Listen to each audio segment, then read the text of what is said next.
Yon mga masters, bali 8 videos, araw-araw tuwing umaga na po tayo mag-a-upload. Maraming salamat sa mga solid kong masters dyan na patuloy pa rin na sumusuporta sa aking mga ina-upload na kwento o videos. At sa mga hindi nag-skip, maraming salamat po sa inyong lahat. At mag-iingat po kayo palagi and God bless.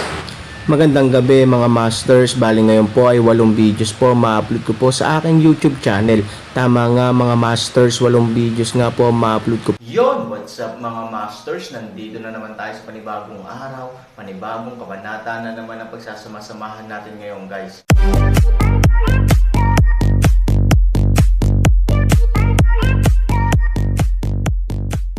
Bali mga masters, kung bago ka pa lang po sa aking YouTube channel, please click the subscribe button, lalong-lalo na po yung notification bell guys, para maging connected pa rin tayo sa isa't isa at maging updated kayo sa mga susunod ko pang video. Bali mga masters, bago natin umpisahan ng kwento ay mag-shoutout po muna tayo para sa mga solid nating tagapakinig. Shoutout kay Isagani Abella at shoutout kay Ray Fernandez. Yun na nga mga masters, no? Bali hindi na ito patagalin. In 3, 2, 1, let's go!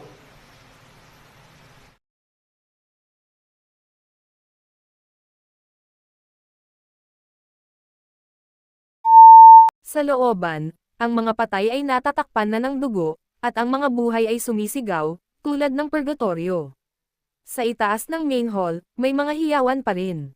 Mahigit sa 100 kabataang lalaki na sumusuporta sa pamilya ang nakagapos ng mga tanikala at mahabang tanikala sa kanilang mga paa. Mahigit 30 kabataang babae ang nakatali sa kanilang kanang bahagi, na may gulo na buhok, hindi maayos na damit at gulat sa kanilang mga mukha. Nakaupo si Fu Tian sa tamang posisyon. Siya ay wala sa kanyang talino. Paano siya magiging pinuno ng 3 malalaking pamilya sa araw na iyon? Sa oras na ito, lumabas ang isang malaking lalaki na may mahabang lubod at isang grupo ng mga kabataan upang tumulong sa pamilya. Puno ng paghamak ang kanyang mukha, kahit na hindi tumingin kay Fu Tian. Fu Tian matandang lalaki, sapat na ang bilang ko sa Eastgate, wala na ako. Sa oras na ito, hinabol din siya ng isang family supporting executive mula sa likuran, tiningnan ang kanyang mga anak sa taong inaresto, at nakiusap, Dunlin Daoist, hindi mo ba sinabi na 7 lang ang tao sa iyong listahan? Well, you've inaresto ang hindi bababa sa 10 tao. Maaari mo bang palayain ang aking anak na babae? Let's go. Ikaw ba ang namamahala sa mga gawain ng Daoist? Maaaring tingnan ng Daoist ang iyong anak na babae. Iyan ang biyaya ng iyong anak. Umalis ka na dito, panipi. Kasabay nito, malamig siyang ngumuso at umalis sa tulong ng kanyang pamilya sa likuran niya. Nawalan ng pag-asa ang executive na tumingin kay Fu Tian. Hindi lumingon si Fu Tian sa isang tabi na parang hindi niya ito nakita. Kung nakikita mo, ano ang magagawa niya? Matandang Fu Tian, kaya mo. Banibuli ka naming lahat para makatulong sa pamilya mo. Wala ka pa ring masasabi, malupit ka. Tara na. Sa tabi niya, nagtatawanan ang isang grupo ng mga lalaki na nakagapos para tumulong sa pamilya. Originally, ang ibig sabihin ng Shangja ay kung maglakas loob kang lumaban, makakahanap ka ng dahilan para patayin ang iyong pamilya. Pero makapangyarihan ka talaga, magkikita pa tayo. Palam. Ang isa pang nagtali sa maraming kabataang babae upang tumulong sa pamilya ay hinamak din ang pagtawanan sa kanya. Pagkatapos ay kinuha niya ang isang grupo ng mga kabataang babae upang diretsyong umalis.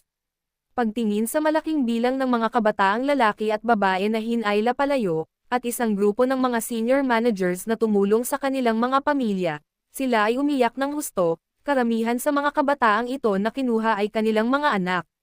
Sa simula, silang lahat ay Panginoon, na sumusuporta sa bata at binibini ng pamilya, ngunit ngayon ay naging alipin na sila ng iba. Mula nang bumalik siya, naisip na ni Fu Tian ang ngayon. Ang pagkawala ng pangalan ng 3 pangunahing pamilya ng Fujia ay natural na humahantong sa kompletong pagkawala ng kapangyarihan, at ang mga pangunahing pamilya ay hindi na muling magbibigay ng anumang mukha kay Fujia. Makakahanap sila ng dahilan kung gusto nilang pasukin ang kanyang pamilya, sunugin, pumatay at manloob. Sa gitna nito, kung maglakas loob silang lumaban, halos hindi malalaman ang resulta. Iyon ay magbibigay lamang sa mga taong ito ng dahilan upang patayin ang pamilya, na malamang na maging isang sakuna. Fu Tian, tingnan mong mabuti, ito ang pamilyang Fu na pinamunuan mo, ito ang iyong ipinangako na isulong ang aking pamilyang Fu, ngunit sa huli. Sa wakas, ang ilang mga senior executive ay hindi nakatulong ito pa, galit na tinuligsa. Haha, tinutulungan ko ang aking pamilya. Ngayon ay parang karne sa isang felt board. Malaya akong kakatayin ng iba. As the head of the clan, you're responsible. Tama, Fu Tian, bumaba ka sa pwesto. Hindi mo kailangan pangunahan ng mga taong katulad mo. May mga taong laging mataas ang tingin sa sarili nila. Ngayon, tinulungan na namin ang pamilya namin sa fire pit. Galit na pinagalitan ng senior executives ng Fujiya Group. Halatang hindi sila nasisiyahan sa sitwasyong dinala ni Fu Chan kay Fujiya ngayon. Enough! Hinampos ni Fu Tianming ang mesa, at galit na bumangon, walang tunay na Diyos sa pamilyang Fu. Ito ay hindi nakikinig si Fu Yao sa mga utos. Kung nakinig ba siya sa arrangement ko noong araw na iyon, magiging ganito kaya ang pamilya ko sa Fu ngayon. Tama, kung gusto mo itong sisihin, si Fu Yao lang ang masisisi mo. Ano ang kinalaman nito sa pinuno ng angkan ng Fu Tian? Kung walang tunay na Diyos, matatagalan pa bago natin matulungang bumagsak ang ating pamilya. Panipi, buti na lang suportahan niya ang puta. Sa lalong madaling panahon na ang kalapiteng mababa ang lipad sa lupa, hindi niya pinapansin ang hirap ng pagsuporta sa aming pamilya. Gaya nga ng sinasabi ko, dapat tanggalin sa genealogy ang ganitong uri ng unfaithful, unfilial and unfair person. Hindi mura para sa kanya na tanggalin ang kanyang pangalan. Iminumungkahi kong maglagay ng isang nakakahiyang libingan para sa kanya, upang malaman ng mundo ang pagkakaroon ng kalapiteng mababa ang lipad na ito mula ngayon, at hayaan siyang mabaho magpakailanman. Okay, tama. Siya nga pala, magse-set up ako ng isa para sa Aaron, para ang dalawang aso at lalaking ito ay hahamakin ng mundo mula sa henerasyon hanggang sa henerasyon. Habang mas maraming nagsasalita, mas nasasabik sila. Marahil, para sa kanila, ang iba. Hindi maglakas loob na manligaw, ngunit kahit anong gusto nila. Hindi nila iniisip ang responsibilidad na tumulong sa kanilang mga pamilya. Hindi nila iniisip na kahit na walang tunay na Diyos sa tuktok ng asol na bundok, may mga talento tulad ng Luruokshan at Luruotsen. Sa lugar ng dagat ng Yongsheng may ilang kapatid na lalaki ng pamilya Ao na nagtutulungan. Ngunit ano ang mayroon sa ilalim ng proteksyon ni Fuyan sa loob ng maraming taon? Wala silang iba kundi ang magpakasawa sa kasiyahan. Kapag may naganap na krisis, umaasa sila sa iba para dalhin ito. Kung ayaw ng iba, sasaktan sila. Nang ang mga taong ito ay galit na inaatake sina Su Yingxiao at Aaron, nagkaroon ng pag-iyak sa likod na bulwagan. Mabagal na lumabas ang ilang bodyguard na nakaputi sa pamumuno ng isang lalaking naka-green. Sa likuran niya, nakatali sila kasama ang mga miyembro ng pamilya. Kung sasabihin nating karamihan sa mga babaeng nakatali noon ng Donglin Daoist ay mga kabataan, ngayon ang lalaking naka-green ang pinakamagaling sa mga dalaga. Anuman ang kagandahan o talento, ang mga babaeng ito ay masasabing pinakamagaling sa kasalukuyan. Sa madaling salita, ito ang pinakamalaking dagok at insulto sa pamilya. Dahil sa ulo, si Fujiya ang mukhang pinakamagandang babae ngayon, si Fu Mei. At naglalakad sa likuran niya ang asawa ni Fu Tian, si Fu Li.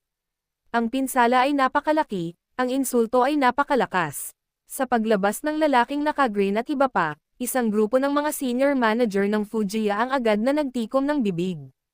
Kahit na nakita nilang nakagapos ang mga tao, nagulat sila sa kanilang mga mata, ngunit sa kanilang mga puso ay naglakas loob lamang silang magalit. Halos mabali ang mga ngipin ni Fu Tianhao. Nagpipigil siya ng galit at umakyat. Nakatingin sa lalaking nakaberde na mas bata sa kanya ng kahit isang round, nakangiti niyang sinabi, "Tito Lu Sheng, ikaw ba? Mali ba ang nahuhuli mo? Ito ako ang tumutulong sa pamilya, sirain mo." Ang binata na nagtanong kay Lu Sheng ay walang pasensya na hamarang kay Fu Tian, at pagkatapos ay galit na pinagalitan, "Nahuhuli ko ang mga babaeng tinutulungan mo, kasama ang iyong asawa." Sa pamamagitan nito, pinangunahan ni Lu Sheng ang mga tao palabas. Ngunit 2 hakbang lang ang layo. Phew, Isang jade sword ang biglang lumipad mula sa labas ng bulwagan, diretso sa harap ng dulo ng sapatos ni Lu Sheng. Bahagyang nanginginig pa ang jade sword dahil sa nakaugalian nitong puwersa. Walang distansya sa pagitan ng talam at daliri ng sapatos. Nagulat si Lu Sheng. Kung makokontrol niya ng maayos ang kanyang enerhiya at kapangyarihan, dapat siya ang pinakamahusay sa mga eksperto. Mariing nakatingin si Lu Sheng sa harapan. Sa kanyang likuran, ang isang grupo ng kanyang mga nasasakupan ay sumasalamin din dito, at lahat sila ay bumunot ng kanilang mga espada at tumingin sa harapan. Tuldok-tuldok, ang pagtatanim ni Lu Sheng ay itinuring na bilang dragon at phoenix sa mga taong maaaring ipadala upang tulungan ang pamilya sa pamamagitan ng walang hanggang sea area. Naabot na niya ang gitnang yugto ng pagpatay sa kasamaan at kabilang sa mga eksperto sa mundo. Ngunit sa kanyang harapan, hindi niya naramdaman ang kahit katiting na pagbabago-bago ng enerhiya. Totoo bang mas mataas ang accomplishments ng iba kaysa sa kanya? Sino ang nandito? Ako si Lu Sheng mula sa Tianyin Hall. Naparito ako upang arestuhin ang ilang mahahalagang kriminal sa ilalim ng pamumuno ng Yongshengsi area. Kung mayroon kang gagawin, maaari kang lumabas at sabihin sa akin. Bakit kailangan mong maging panakaw? Kumunat ang noo ni Lu Sheng. Bagamat ang lakas ng kabilang panig ay hindi siya mapalagay, wala siyang dapat ikatakot. Pagkatapos ng lahat, ang walang hanggang dagat ngayon ay ang pinakamalaking pamilya sa mundo. Sa sandaling bumaba ang kanyang boses, biglang naramdaman ni Lu Sheng ang isang flash sa kanyang harapan. Nang maramdaman niyang may nakatayo sa likuran niya, nalaman niyang nawala na ang jade sword sa harap ng kanyang mga paa. Pagkatapos, ay nalalayan ng hangin ang kanyang mukha. Ang bilis naman. Ito ay mas mabilis kaysa sa hangin. Sa isang kisap mata, mula sa paglabas hanggang sa paghugot ng espada, at pagkatapos ay sa kanyang sariling likod. Pagkatapos, ang hangin ng kanyang pagkilos ay unti-unti na lang umihip sa kanyang mukha. Ang bilis naman. Hindi napigilan ni Lu Sheng na huminga ng malamig. Paglingon niya, nakita niya ang isang lalaki na nakatayo sa likuran niya. Bagamat isang figure lang ang naiwan niya, ramdam pa rin niya ang lamig sa kanyang katawan. Sino ka? Maingat na tiningnan ni Lu Sheng ang lalaki. At agad na naglabas ng espada ang kanyang mga tanod at pinalibutan ang lalaki. Hindi mo ba ako pinapakita? Humalaklak ang lalaki. Nakamaskara siya. Matangkad siya at tuwid. May nakatayong babae sa tabi niya. Bagamat nakamaskara rin siya, ang ganda niya. Sa kanyang figure, alam niyang isa siyang magandang babae. Nakalok ang mga kilay ni Lu Sheng at nakadikit ang kanyang mga ngipin. Pero sa sumunod na segundo, bigla na lang siyang hindi ngumiti. Sapagkat sa pamamagitan ng pagtatanong ng hininga, nagulat siya nang makitang nasa kalagitnaan lamang ng ethereal period ang paglilinang ng lalaki sa kanyang harapan, na isang malaking agwat sa kanyang sarili. Bagamat napakabilis ng mga kalakal ngayon, gaano man kabilis ang mga ito, wala silang impluwensya sa kanilang sarili. Kung tutuusin, takot ba ang mga tao sa daga na mabilis tumakbo? Halatang hindi. Ano ang gusto mong gawin? Naglakas loob kang hamarang sa daan ni Lu Sheng. Bahagyang lumiit ang pupil ni Lu Sheng, at malamig siyang nagsasalita. Huwag kang gumawa ng anuman, manatili ang mga tao. Sabi ng lalaki sa malamig na boses. Haha, I know that you're stupid enough to rob me. Keep people. Yes, it depends on your ability. Pagkainom na pagkainom ni Lu Shengleng ay agad niyang sinugod ang lalaki gamit ang kanyang espada. Umalis ka dito. Isang dagandong lang, boses isang pagbagsak, isang golden streamer ang biglang nagkalat mula sa katawan ng taong iyon. Ang espada sa kamay ni Lu Sheng ay hinigop ng streamer waves. Pakiramdam niya ay nakatagpo siya ng isang malaking magnet. Gusto niyang lumipad ng kalahating metro sa itaas ng ulo ng lalaki nang hindi mapigilan. Tumutulo ang pawis ni Duda sa noo ni Lu Sheng, na nagpapanik sa kanyang mayabang na mukha. At ang mga sundalo sa tabi niya, sa mga kamay ng espada ay direktang hindi makontrol na lumipad sa ulo ng lalaki. So ayaw mong ibigay sa akin. Ibalik mo sa iyo. Isa pang magaan na inumin. Brush. Ang mga espada na natipon sa ulo ng lalaki ay agad na nabuo ng isang bilog na ang dulo ng espada ay nakaharap, at pagkatapos ay sumugod palabas. Bago na aninag ng isang grupo ng mga gwardya ang nangyayari, pinatay sila ng sarili nilang mga lumilipad na espada. Si Lu Sheng, na kumokontrol sa kanyang espada, ay nakakaramdam lamang ng kakaibang puwersa, pagsuso at pagdura. Pagkatapos ay diretso siyang itinapon ng ilang metro, at sa wakas ay binasag ng malakas sa labas ng pangunahing bulwagan. Poof! Sa labas ng gate, direktang bumulwak ang dugo ni Lu Sheng. Ang buong tao ay nakatingin sa taong nasa malayong bulwagan na may mabangis na ekspresyon. Malamig na hangin ipinagmamalaki, ngunit kaya, sa puso niya, nagulat talaga siya. Ang batang iyon ay isang paglilinang lamang sa isang ilusyon na panahon, ngunit hindi man lang siya nagbigay ng kamay mula umpisa hanggang wakas, kaya diretso niyang tinalo ang kanyang sarili pabalik, at lahat ng kanyang mahuhusay na manlalaro ay napatay sa pamamagitan ng espada.